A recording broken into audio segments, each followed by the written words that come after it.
there shall be signs in the sun, and in the moon, and in the stars, and upon the earth distress of nations, with perplexity, the sea and the waves roaring, men's hearts failing them for fear, and for looking after those things which are coming on the earth. For the powers of heaven shall be shaken. One man, one microphone, one mission, one message. True News, the only newscast reporting the countdown to the second coming of Jesus Christ.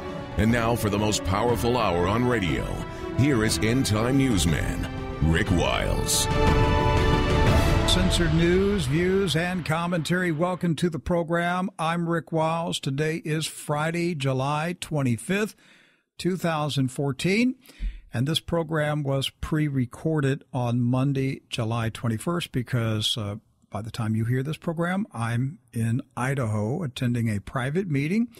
And a reminder that tomorrow, Saturday morning, July 26th, I will greet and meet and eat with True News listeners in the Idaho, Washington State region. We will be holding a breakfast meeting at the Best Western Hotel in Coeur d'Alene, Idaho, starting at 7:30 a.m. It will run until 10:30. I've got to get to the airport in Spokane, so I can't stay much later than 10:30. It's a buffet breakfast. We're only covering the cost of the meal, which is $22 per person, and that price includes the meal, the sales tax, and the service tip. And we would love to have you stop by and say hello. Some people need to bring their children. That's okay with us. We're going to set the bar at age 12, so children 12 and under eat free. And if the hotel restaurant gives us any additional charges, we'll gladly pick up the expense for your youngsters to come along. The main thing is I want to meet you. I want to have a chance to meet you face to face and talk and share and answer your questions. And those 3 hours are going to go by very, very quickly. So, with this program going out Friday evening, it's really too late to do any kind of advance registration. So I'm just going to tell you, if you have not notified us, just go ahead and show up. And I'm sure the restaurant is prepared for an overflow. So we would like to see you. Again, it's the Best Western Hotel, Coeur d'Alene, Idaho, Saturday morning, July 26th, 7:30 a.m. to 10:30 a.m., $22 per person for the meal. That includes the sales tax and the tip.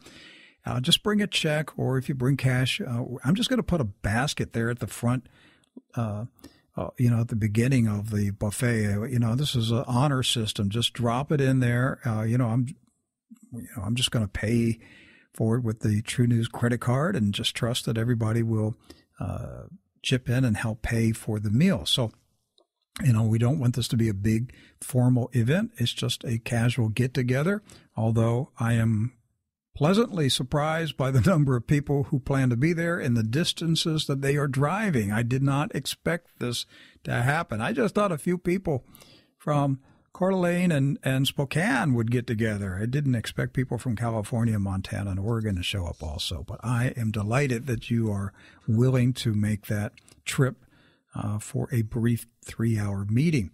So we will see you tomorrow. Now, this is part 2 of an interview with the man known as V, the Guerrilla Economist. We were talking on yesterday's program about the Luciferian, demonic, satanic cabal that is grabbing control of the financial system of this world, the corporations, the banks, the militaries, the courts, everything.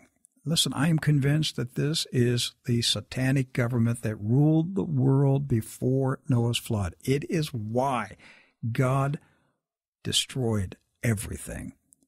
And Jesus said that his return would be as in the days of Noah.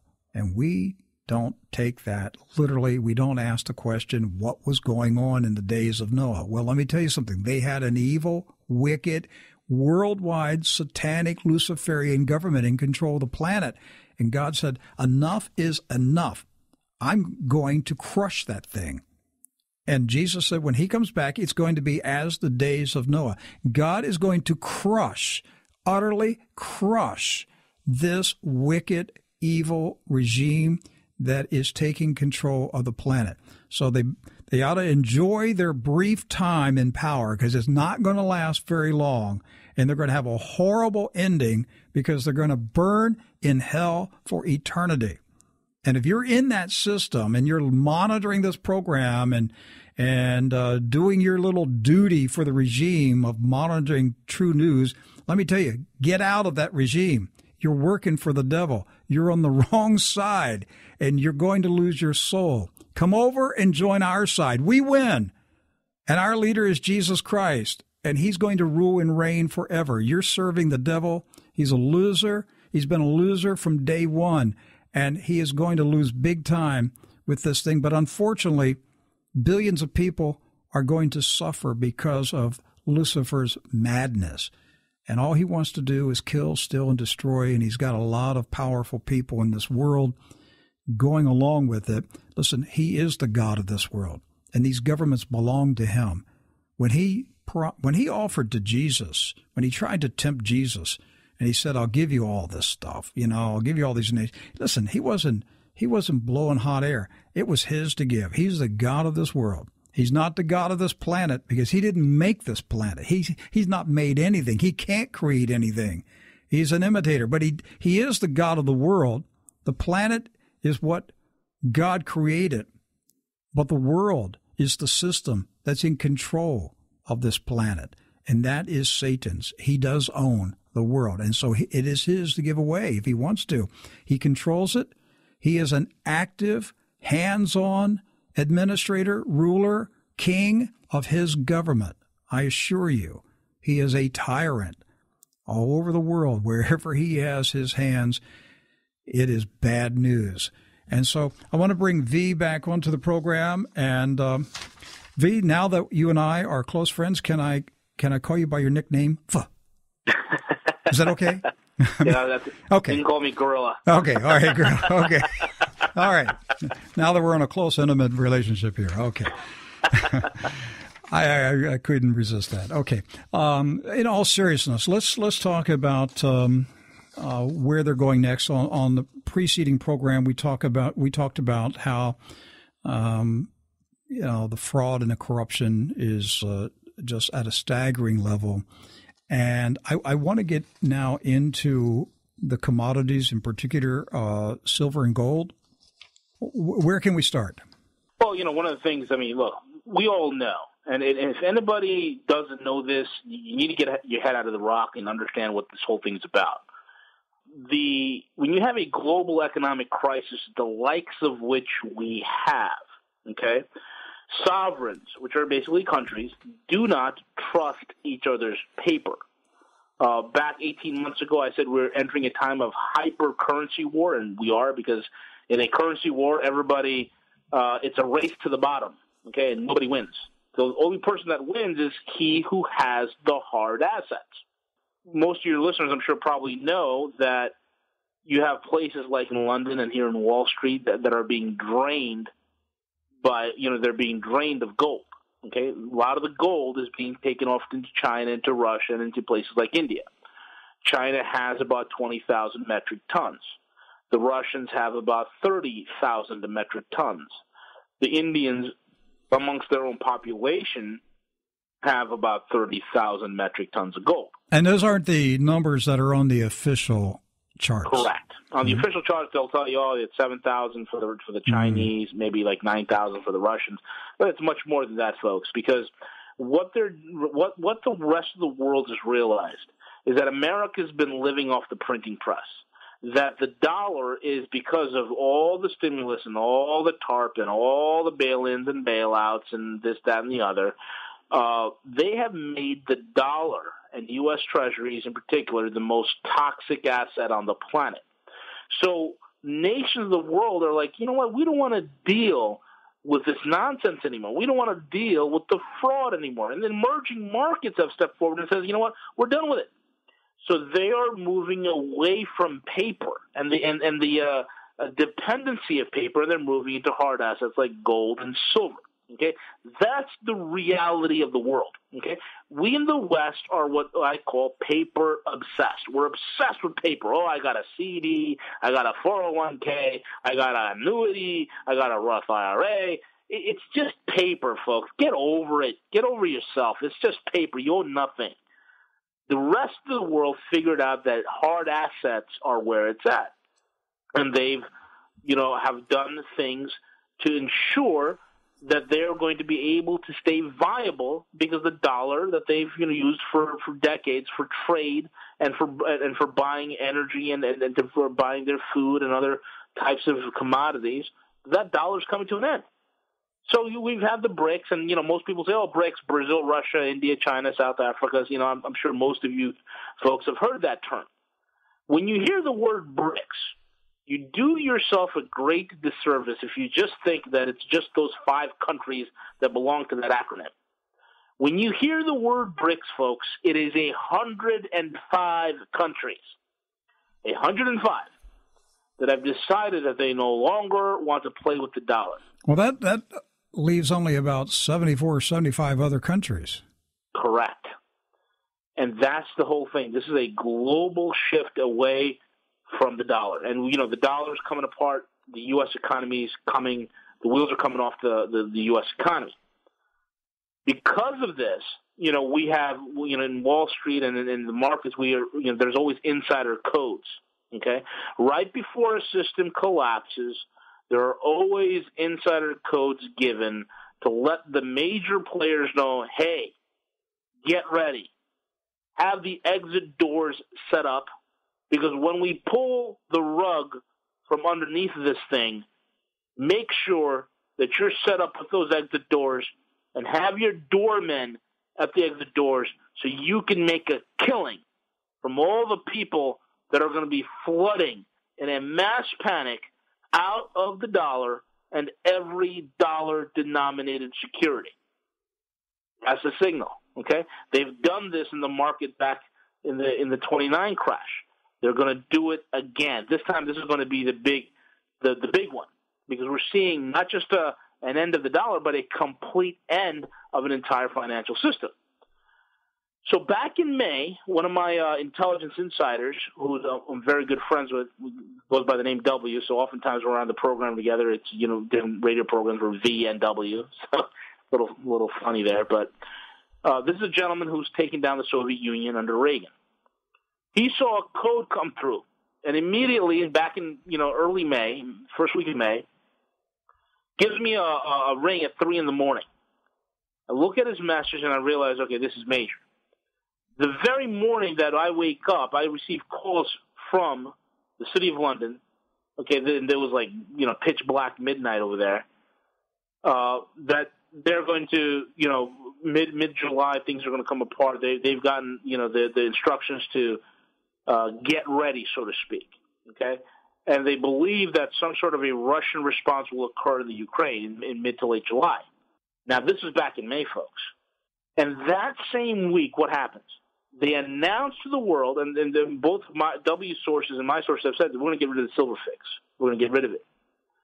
And July 15th, we've been given a code to get ready in the silver market. We're going to peg the price of silver to the dollar, and it's going to be the silver bullet that kills the dollar. In other words, we're going to make sure that everybody that's involved, all the players in the City of London, all the players in Wall Street, are positioned properly in the silver market, that when we pull the rug, they will make an absolute killing from all the panic-stricken folks leaving the dollar.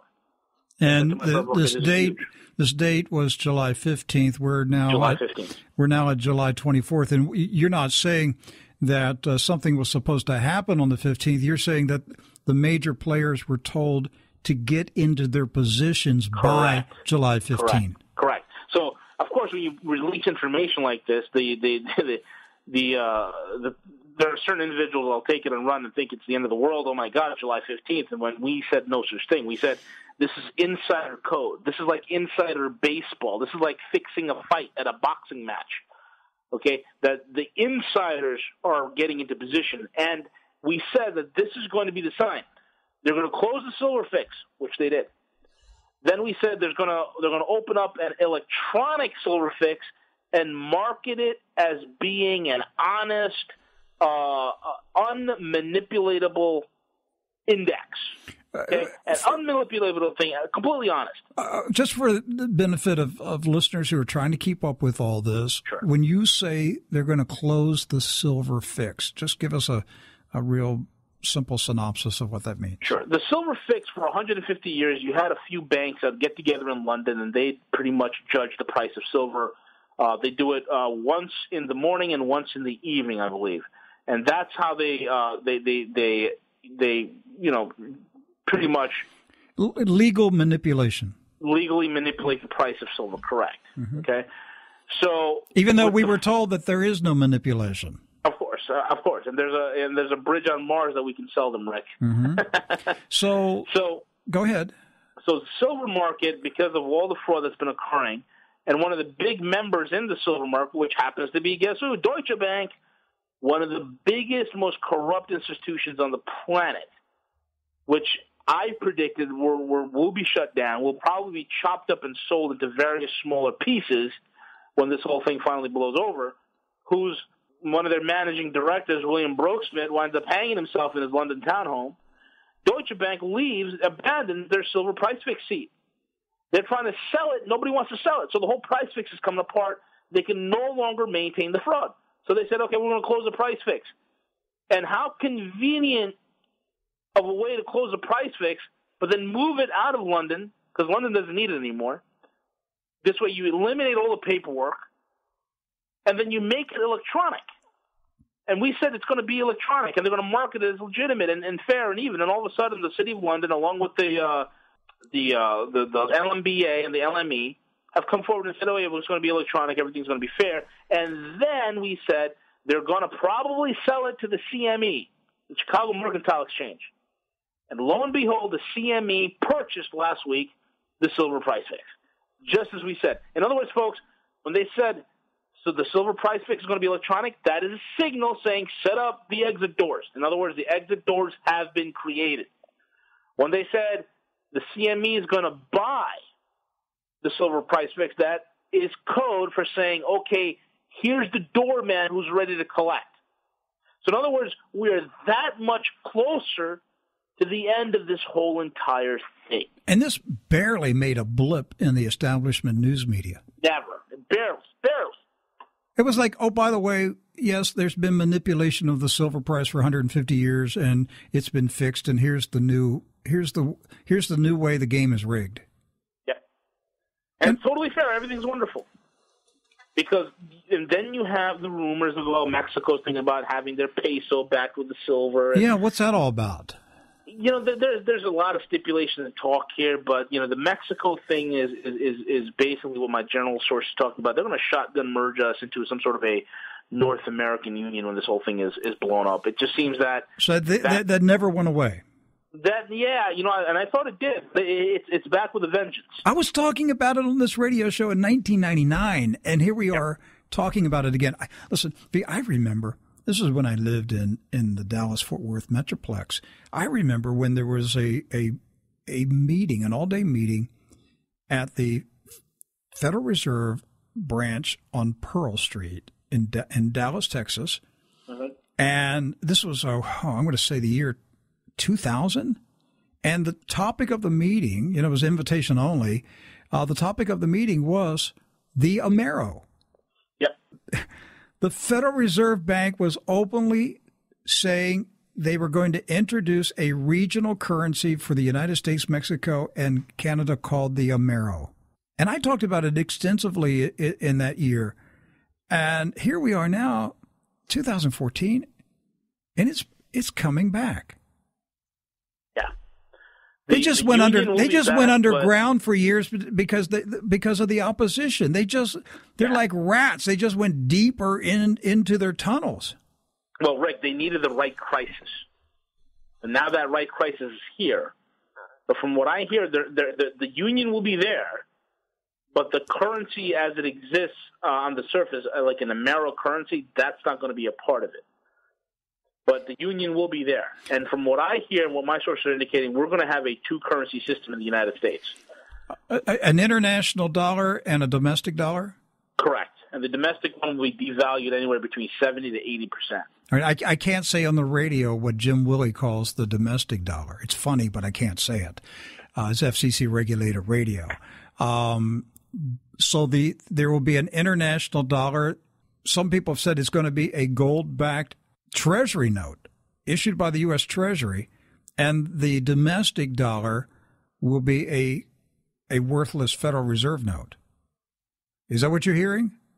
That's what I'm hearing. I don't know if it's going to be gold-backed or not. It's going to be backed by something. How does a two-tier currency work? Well, it's, I mean, we have some examples of it throughout history. I mean, the Chinese at one time did that, and then currently the Cubans have a two-currency peso, and they're ending it. They're trying to bring an end to it because it's an absolute nightmare on the books. It's created all sorts of aberrations in price controls, in pricing certain items. It's been a nightmare, and so that's one of the things that they're putting an end to it. And are the Cubans ending it because they know there's a global reset of currencies coming? Touché, absolutely. So we're going to get the system that hasn't worked for the communist Cubans for decades. Yeah. And our international dollar will be controlled by international interests. That thing is going to be devalued anywhere between 40 to 60%, and that's going to be used for trade settlement within the United States and abroad. That's the good one, the international dollar. It's going to be devalued 40 to 50%. So what's going to be the devaluation of the peso? You know what we get? The domestic republic or continental dollar, those are the two names that they're toying with right now. One of my sources said that it's actually red in color. He's seen it. He's seen actually a palette of the stuff. Is Chairman Mao on the front cover of it? It might as well be. And that's going to be your Federal Reserve note. And it looks like, that's going to be devalued anywhere between 70 to 80%. So it's a massive devaluation. Gee, could that be the reason Homeland Security is buying billions of rounds of ammo? That could be, and also the fact that they're putting a massive constriction on ammo supplies throughout the whole entire country. Then you have that conjunction with the EPA that are shutting down lead plants left and right. Going back to silver, what are you expecting to happen very soon? Okay. A lot of people say, "Oh, V, is this the month that silver is going to go to $1,000 an ounce?" And my answer is no. What this simply means, folks, is this, okay? Everything is being set up, and these people, okay, these neo-Satanist nut jobs make money on the churning of the market. In other words, they're going to make money with the volatility, and we're seeing massive volatility currently in the silver market. We'll see the price jump to $21 or $22, then it gets severely beaten down to $19 or $20, and this is how it's going to continue just for a little while longer. It might jump to 23, 24, then get beaten down to 21, 22. Because they are controlling the volatility, therefore they're making money when it goes up and when it comes down. Tremendously. And you might say to yourself, the average person, well, how much money could you make if the price of silver drops $1? Well, when you're doing tens of thousands of trades per millisecond, you're talking billions of dollars every single time that silver moves up 1 pip or moves it down 1 point or another point. You're talking massive amounts of money that's being created. So they're going to ride this thing for not much longer, but they're going to ride it for what it's worth. And then are they going to drop silver and move to another commodity and start the whole game again? No, they're going to keep silver around. See, the gold is going to be for the East because the East has a long, storied history with gold. And you got to also understand, thousands of years ago, this is how these elite families work. They'd have one part of the world use gold and another part of the world use silver. So we're going to kind of revert to that. It seems like they're rigging silver to be predominantly for the Western Hemisphere. Okay, so it looks like all up and down the Western Hemisphere, you're going to have some sort of a silver-backed trade settlement note that's going to be integrated to the North American Union as well as the South American Union. And each currency of those unions will be pegged in value to that silver trade settlement based upon the debt, the commodity wealth of the nation, things of that sort. So that's the kind of the plan that they're toying with. Whereas the East and those massive trade zones that are emerging out there, they're all gold-backed settlement, man. That's That's where the money is going to be. Okay, so that's how they're realigning things currently right now. What should people do regarding silver? Well, what I've been telling people for the past 18 months, Rick, is just forget about the spot price. Okay, the spot price of silver is far below what it costs a mining company to unearth it. A mining company, it costs them $24.25 to get silver up out of the ground per ounce. Okay, silver is $21 and change right now. So, forget the spot price. Buy as much of it as you can. Buy your junk silver. Buy precious metal. Buy gold. Buy whatever you can. Get the heck out of paper. That's the first thing you got to do is get out of paper. Get what you can into hard assets. If you're able to offshore your wealth, get it out of the country, then do that. That's what you got to do. And they're closing that door for Americans. Yeah, as a country collapses economically, okay, as a country collapses, it becomes more and more tyrannical. You'll start having capital controls where you won't be able to wire money internationally, and we're seeing that happen with J.P. Morgan about last year. And then the next thing that they're kicking around is having an excise tax, meaning, they're thinking right now that they want to tax you 30% of your total assets. In other words, if you got a $500,000 home or a $200,000 home, you got $20,000 in the bank, you got a couple of cars you paid off, they want to tax you 30% of your total asset worth. That's massive. But there are some congressmen and senators who feel that that's not enough, that we should tax anybody who wants to leave the wonderful U.S. of A. up to 70% of total assets. So these are the kind of crazy draconian control mechanisms that are going to be coming into place as the country implodes and we fall into a complete economic failure. And because of the fact that international banks don't even want to talk to Americans. Absolutely. Nobody does. There used to be a time I used to set up accounts for my clients in Singapore and in Asia. Can't do it no more. They don't want the American because the American right now is a liability. Because the bank has to deal with the IRS. The IRS tentacles have stretched out to the whole world, and they are now claiming jurisdiction on banks in other nations, in every nation of the world. This thing's a monster. It truly is a monster. We're about halfway through. Let's talk about the Eurasian trade zone. Sure. Well, one of the things I've highlighted for a while now, Rick, and I've wrote many articles about it, I spoke about it very detailed, is the Eurasian trade zone, how the whole entire realignment of the globe is heading that way. The Eurasian trade zone is divided into two things. You have the EU, that's the Eastern European Union, and that's headed by Russia and its former satellite states, which I call the stands. It's Kazakhstan, Tajikistan, Turkmenistan, Uzbekistan. Those are the stands. Then you have Latvia, Romania, which are temporarily in NATO's hands right at the moment. You have Ukraine, which is the wild card. That's pretty much the Eastern European Union. You got Poland, that's another wild card. So that's the Eastern European Union. And then the other part of the the Eurasian trade zone is the EAI, known as the Eurasian Initiative. And that's your China, your South Korea, your Japan, your Taiwan, your India, your ASEAN members, and you also have RCEP, which is the RCEP, Regional Cooperative Economic Partnership, which takes the 10 members of ASEAN, which are the South Asian tigers, and which are your Singapore, Malaysia, Indonesia, Thailand, Vietnam, and you're combining it with China, India, South Korea, Japan, Australia, and New Zealand.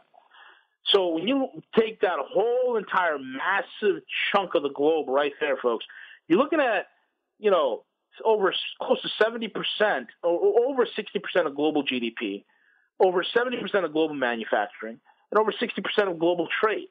It's a massive, monstrous monolith. And the Eurasian trade zone is what they're doing is they're building what's called the Silk Road or the new Silk Road. Okay, and this is significant.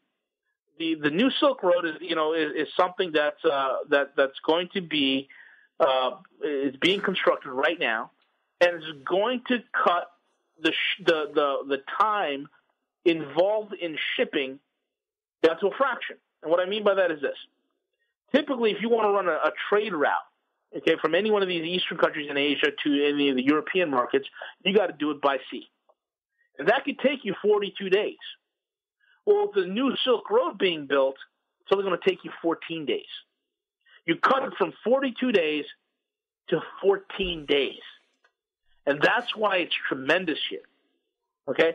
So the Eurasian trade zone is being formed. And, there are talking heads out there and pundits who believe that, oh, this is it. This is wonderful. This is going to be a new era of freedom and honesty in the markets. And it's all going to be, roses and unicorns and rainbows. They don't quite know what they're talking about. And what I mean by that is this. People think that the City of London is out for the count. Some people think that, oh, look, London's being drained of gold, so therefore the City of London no longer matters.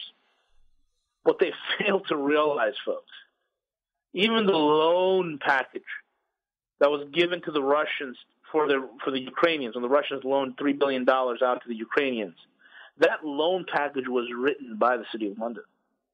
People don't realize, folks, that, you see, London doesn't care about how much gold you have, okay? And the analogy that I like to use is the washing machine analogy. You can have all the washing machines in the world. In other words, you can go out and buy all the washing machines you can. It doesn't matter. Because if I'm controlling the soap, I don't care how much washing machines you have. So in other words, they don't care if the Chinese have 30,000 metric tons of gold, or the Russians have 1 billion tons of gold, and that, they don't care, because the City of London will be controlling the apparatus of exchange and trade. And someone will say, oh, that's not possible. Well, let me give you some clues here. Let me give you some hard evidence. In a recent trip by the South Korean president, Park Geun-hye, President Hee, when she was in Uzbekistan, in Samsugard, one of the big cities over there in Uzbekistan, which is traditionally and historically part of the original Silk Road, the woman stood up and said, it is important that we understand the significance of the new Silk Road, and that this Silk Road, here's the key words here, folks, and listen carefully, and the Silk Road will run from London all the way to Busan. London. She mentioned London. Did you get that? She mentioned London, that nefarious city, that haunt of dragons called London. I thought London was out of the picture. And then Busan. Well, what's in Busan? Well, Busan is the southernmost port in Korea. It's the second largest city in South Korea, right outside of Seoul. And that's where this pipeline and the Silk Road will both exit when it exits directly into the Japanese markets, which will also connect, with Taiwan, this, that, and the other. And you see this ramp up, this whole overarching thing, and you see who's behind it, the City of London. Now, one of the flags that the Eurasian, the Eastern European Union, as well as the Eurasian Initiative is flying, type in Eurasian Trade Zone flag. Type it in on Google. You'll see an 8-pointed star. That 8-pointed star belongs to Aleister Crowley. And we all know he was the self-proclaimed most wickedest man on the planet, Mr. Satanist extraordinaire. But what most folks don't know is that Crowley was one of about 150 sages that the Lord Mayor, the most powerful figure in London, that the Lord Mayor in whom the Queen of England curtsies when she sees the Lord Mayor. He was one of the 150 sages that were called on by the Lord Mayor to do various rituals and rites in the City of London Corporation, their meetings and their rituals that they would have in their initiations. So here you got Crowley's symbol, which is actually the symbol of the City of London. It's one of their symbols. Okay, it's one of their symbols. And V, explain to our listeners, because most people, when they hear you say City of London, they're thinking of... They're thinking Piccadilly Square. Yeah. But you're talking, when you say the city is not the vast urban area. Correct. In Great Britain. It is the financial district. It is known as the city. And it's my understanding it's actually sovereign territory. Yes. It has its own laws. It has its own government. Yes, it does. It has its own laws, its own government. The Lord Mayor is in charge of the city. Well, everybody just calls it the city. It's about a 10-block square within London proper. Just like the Vatican is its own entity, the city is its own entity. Washington, D.C. is its own entity. But who is the Lord Mayor? The Lord Mayor this year, the last few years, has been this woman. But I believe she's the real Lord Mayor is 2 steps removed.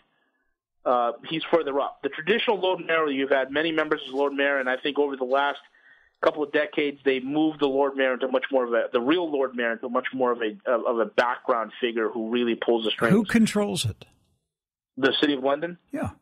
Belongs to the elite banking families of the planet, the Rothschilds, as well as the Rockefellers, and a few other members that belong to that elite cabal who feel that they are not even human, Rick. Well, I'd agree with that. Yeah. I'm not going to challenge that statement. Earlier you were talking when you mentioned the code that had been sent to traders. I immediately thought about Christine Lagarde, IMF director. I thought about her numerology speech that she gave to the National Press Club January 2004. She talked about dropping the zero, the magic year, compressed numbers, numerology. Yeah. I mean, the only thing she didn't do in that speech was click the heels of her witch's shoes, turn around 3 times, and tap her broomstick on the floor. Correct. But you know what? 6 months from now, I wouldn't be surprised she does it.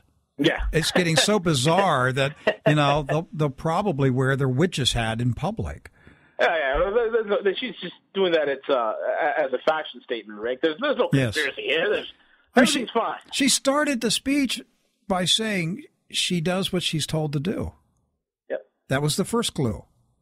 She was telling everybody that these are not my words. I'm delivering the message I was told to deliver.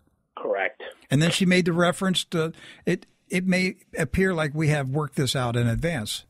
That was the second message. Mm-hmm. And then it just got deeper after that. What do you think she was signaling? Well, I mean, look at what she was signaling. She was clearly, this was back in January, I think the 24th. She was signaling to people that, hey, July is going to be a big month of transition and change. It's the birthday of ISIS, and you have ISIS running rampant in July all over the Middle East. She talked about the number 7, which is prominent. Well, it's the anniversary of Bretton Woods. It's the anniversary of when we went off the coast. Well, the fall of the Berlin Wall is July. The fall of the Berlin Wall. Right. So you're seeing these major transitional themes that she was highlighting. Then she talked about the G20, and G is the 7th letter on the alphabet, and the 20th. And then, we had the Malaysian Airlines Flight 17 and MH17 that went down. I mean, all these things is it's unbelievable. And then you've had the buildup of tension within Russia because folks, let's not be ignorant here. The Russians did not shoot down that plane. Okay, that was done by U.S. proxies in Ukraine. Okay, who control the Ukraine, and those Ukrainian idiots over in Kiev, those sheep-dipped neo-Nazis that are in Kiev. They're the ones who called the plane to come on in to Ukrainian airspace, and then they shot it down. It appears to me that what's been going on for months is that they are – well, it started in Syria. We saw this scenario played out with Syria. They were goading Vladimir Putin to come out and fight. He put the kibosh on that war. They suddenly withdrew and didn't start that war. Now the same game is being played in Ukraine. And over and over, the West is committing horrific atrocities and doing all kinds of outrageous things to provoke Vladimir Putin to come out onto the playground and fight. Yeah. And that fight's going to happen. I mean, my City of London guys told me that they expect a Russian response mid to late July, and we're in the mid to late July time frame. Okay, so I expect out of this whole MH thing, the Russian response will be fast, it'll be quick, and it'll be heavy. No one's going to say nothing. You know why? Here's the thing, Rick. You got to understand. There's no Eurasian trade zone without Ukraine. Ukraine is the second biggest economy in Eastern Europe, right outside of Russia. After the Russians, you got the Ukrainians. They are vital and integral to this whole thing. I mean, what's happened? Let's not forget about a month ago they blew up the largest pipeline in Europe, in Ukraine. Okay, they blew it up. And, they've done that to create stress within the EU, within the European nation, and we've seen that stress that even the EU is breaking apart. You got Germany, who's like, wait a minute, we're not going to sit here and commit economic suicide with you guys in the West. We're going to swing with the Russians.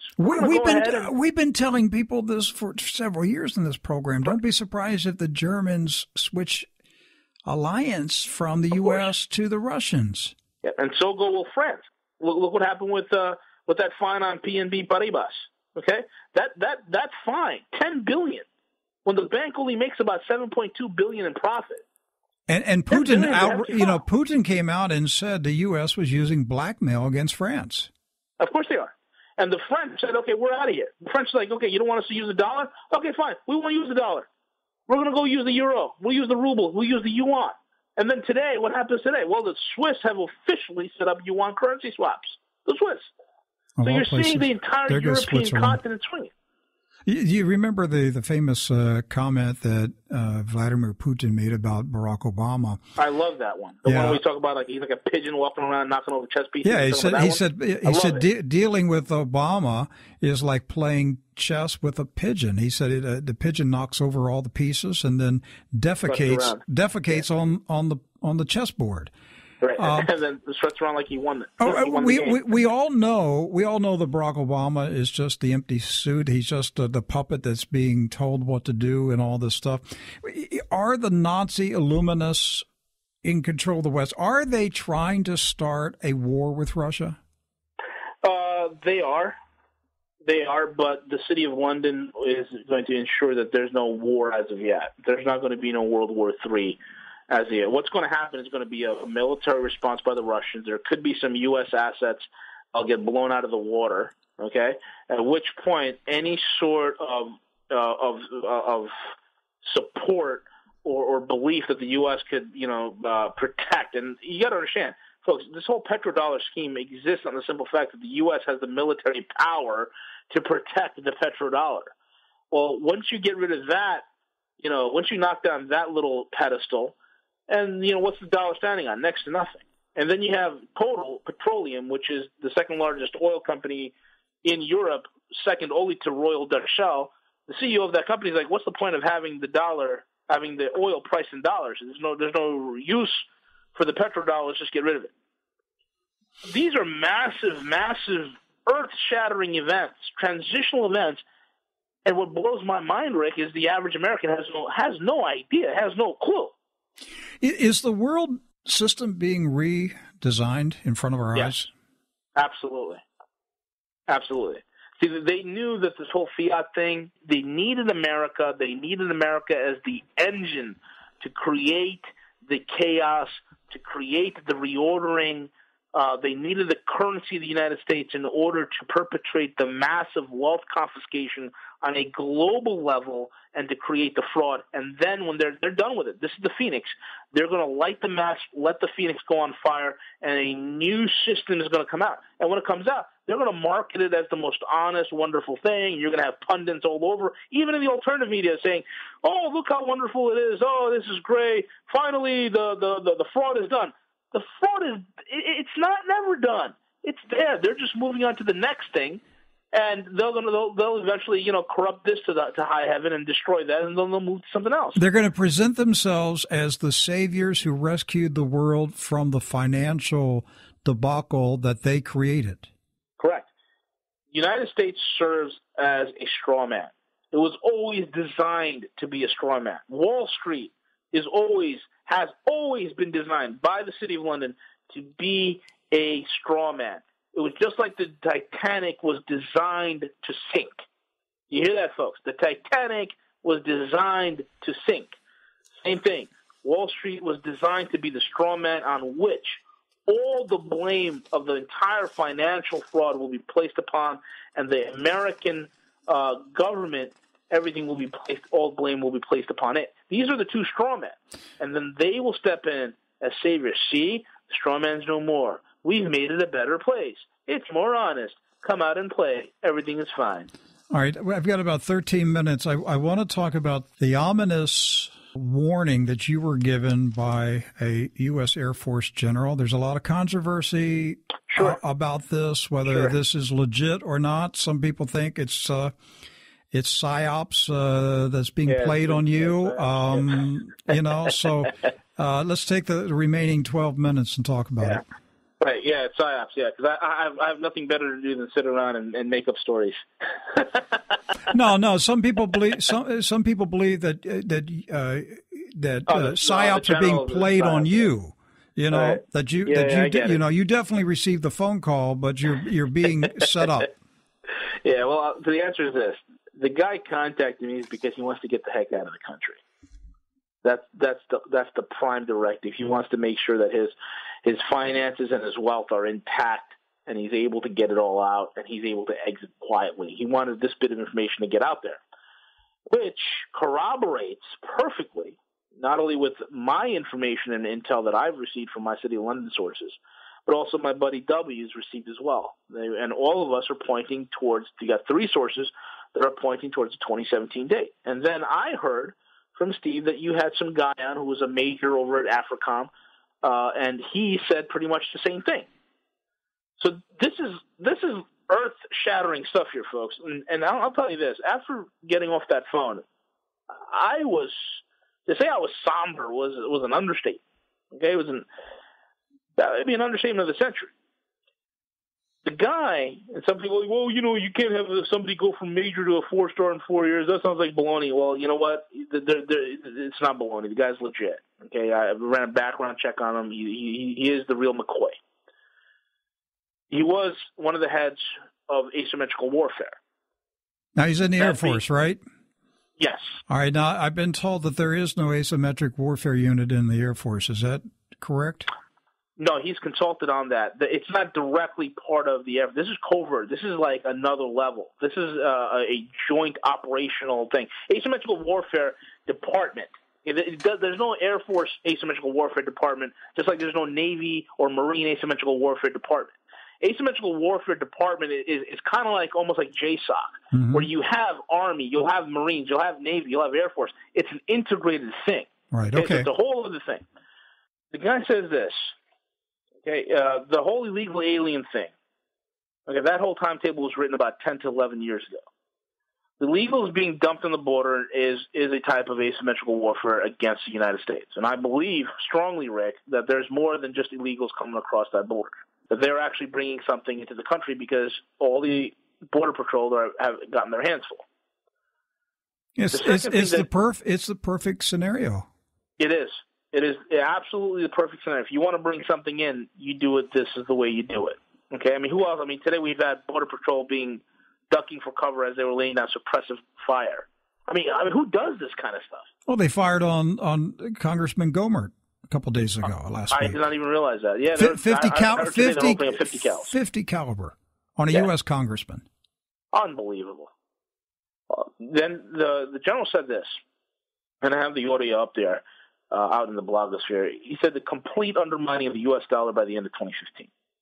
This goes perfectly with what my financial insiders and my sources and even my own data is pointing to. Do you know at what point in 2015? Probably the last quarter is what we're looking at. If I was a betting man, I'd say last quarter of 2015. Mm-hmm. He said 2017 and no later. Okay, the U.S. will no longer exist as we know it. Okay.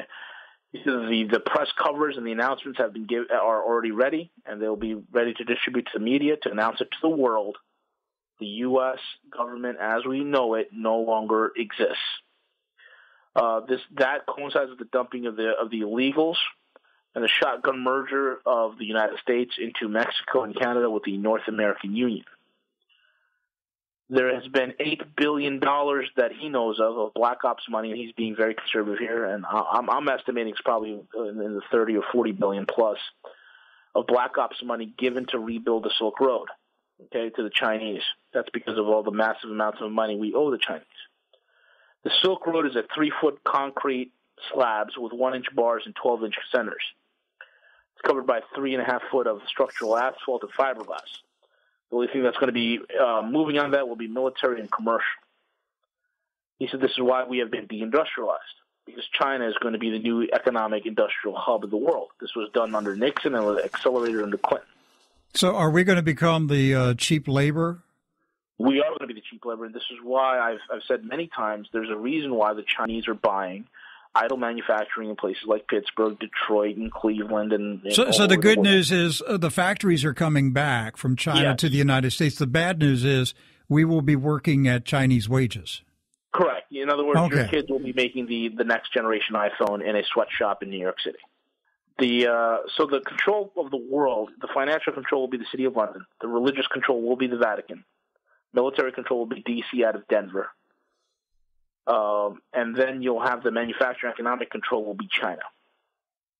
He said that we are on schedule, if not slightly ahead. He talked about the various drone programs, how drone pilots don't really talk to each other. They're not allowed to talk to each other. They're not allowed to commune or to socialize with one another. And they're always monitored.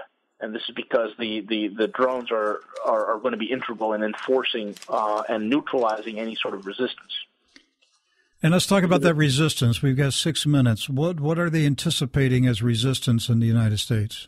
Gun owners, Christians, veterans. He said that's the resistance. That could a percentage of that population should rise up. And he said that that number one, there's no sleeping giant because the sleeping giant is dead. He said that while the sleeping giant was sleeping, it's been bled out and killed. He said that the majority of these people that are buying these guns, Rick, they're not emotionally ready. They're not emotionally ready, nor are they trained to handle what's coming. And number two, they have no size of the force that's coming against them.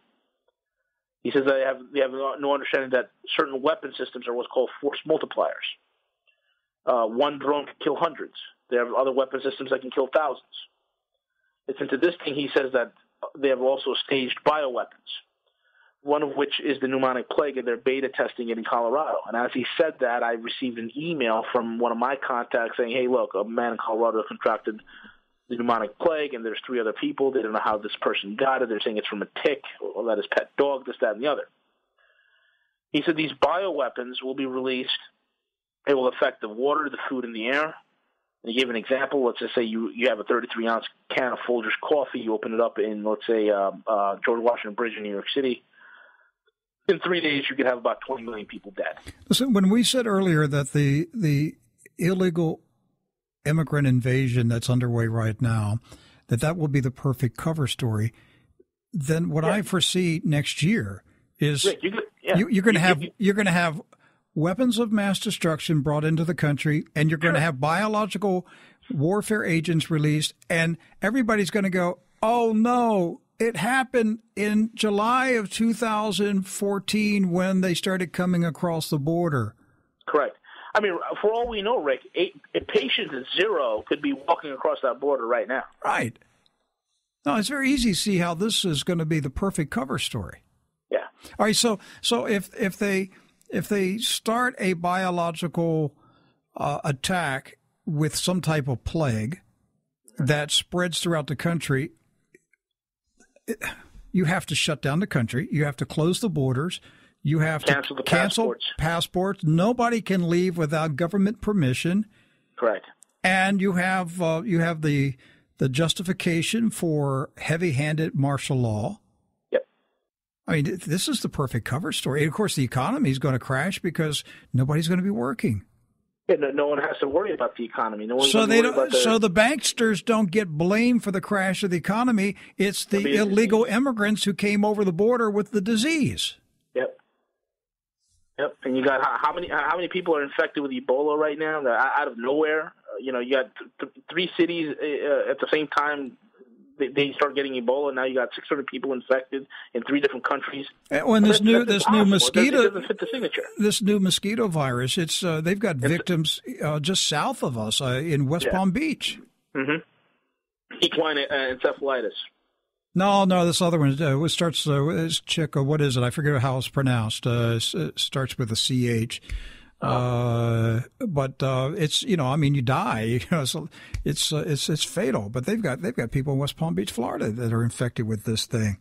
So this is the perfect cover to bring down the U.S. economy and divert the blame from the banksters who robbed the system and put it on illegal immigrants and terrorists who came over the border. And now the government is going to respond to the American people demanding that they close the border.